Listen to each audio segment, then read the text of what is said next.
관절염 환자들을 보면 체중이 많이 증가했다고 하더라고요. 그 이유가 뭔가요? 관절염이 생기다 보면 움직일 때 이제 통증이 커지고요. 네. 그러다 보면 이제 활동을 아무래도 안 움직이겠죠. 네. 줄어들게 되니까 체중이 많이 증가하는 경우가 많습니다. 또 이제 통증이 크니까 이제 식사도 대충 그 인스턴트 음식 이런 걸로 이제 때우게 되고요. 네. 그러면서 이제 체중이 증가해 비만으로 이어질 수가 있는 겁니다. 문제는 관절염에 걸린 이후 체중이 증가하면 다시 관절의 부담이 커지는 악순환이 반복된다는 건데요. 몸무게가 1kg 증가하면 무릎이 받는 하중은 3배로 늘어납니다. 여기에 이렇게 움직임까지 이제 더해지게 되면 7배로 부담이 커지는 거죠. 관절염에 걸린 후 체중이 증가한 당신은 체중을 줄여 관절의 부담을 줄여야 했다. 네, 선생님이 건강부도인이 네. 출산을 한 이후에 관절이 이상한 걸 느꼈고 네. 그 이후에 일상생활을 하면서 관절염에 걸렸다라고 하셨어요. 출산이랑 관절염이 연관이 있는 건가요? 네, 연관이 있습니다. 아. 이 임신 중에는 출산할 때 골반 인대를 이완시켜 자궁 경부를 열리게 하기 위해서 릴렉신이라고 하는 호르몬이 분비가 되게 되는 겁니다. 네. 이 릴렉신 호르몬은 임신 전보다 약 10배 정도 더 많이 이제 분비가 되는데요. 아하. 출산 후 100일 정도가 지나면 호르몬 영양이 줄어들어 임신 전에 이제 분비량으로 돌아가는데 네. 이때 뼈 마디가 제대로 닫히질 않고 그대로 벌어져 있게 되는 겁니다. 아이고. 이제 이때는 이 약간의 기온 차에도 관절이 자극을 더 강하게 받아서 오. 흔히 우리가 말하는 뼈마디가 시리고 아. 아프다라고 표현을 하게 되시는 산후풍이 생기는 아하. 겁니다. 산후풍은 말 그대로 산후에 이제 바람을 맞는다 이런 이야기거든요.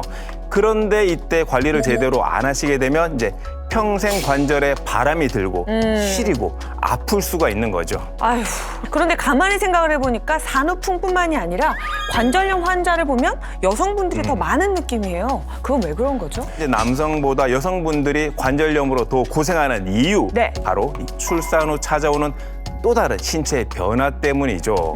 바로 갱년기 때문입니다. 아, 이 여성 호르몬은 우리 관절을 보호하는 기능을 하게 되는데 이 갱년기가 찾아오게 되면서 여성 호르몬의 분비가 줄어들게 되고 여성 호르몬의 관절 보호 기능이 이제 떨어지게 되는 거죠. 그리고 한 가지 이유가 더 있습니다. 바로 골반 너비의 차이가 있기 때문인데요. 예? 자, 사진을 한번 같이 보시죠. 네. 이제 오른쪽에 이제 남성의 경우를 보시게 되면 골반과 무릎이 거의 이제 일직선인 반면에 오, 정말 그렇네요. 그렇죠. 예. 이 여성의 경우에는 골반과 무릎이 이제 사선으로 오, 이어져 있죠. 신기하네요. 그러다 보니 걸을 때 무릎 관절이 여성분들은 안쪽으로 꺾이는 힘이 커서 무릎 안쪽 연골이 더 빨리 닳게 되는 거죠. 하하. 관절염으로 고통받고 있는 여성이라면 남성보다 더 신경 써야 했다. 건강부도인이 관절염이 있다는 걸 알고도 방치하신 경향이 있는 것 같은데요. 실제 환자분들은 어떤가요? 예, 실제 진료하다 보면 비슷합니다. 아까 말씀드렸던 것처럼 연골에는 신경세포가 없어 연골의 70% 이상이 닳고 났어야 통증을 느끼게 되거든요. 그런데 통증이 느껴졌음에도 불구하고 당장 병원에 가지 않는 사람들이 매우 많습니다. 일단 파스를 바르거나 약을 먹다가 나아지는 듯하면 또 그 기간을 그냥 방치하게 되는 거죠. 이에 대한 통계를 그래프로 준비를 했는데요. 네.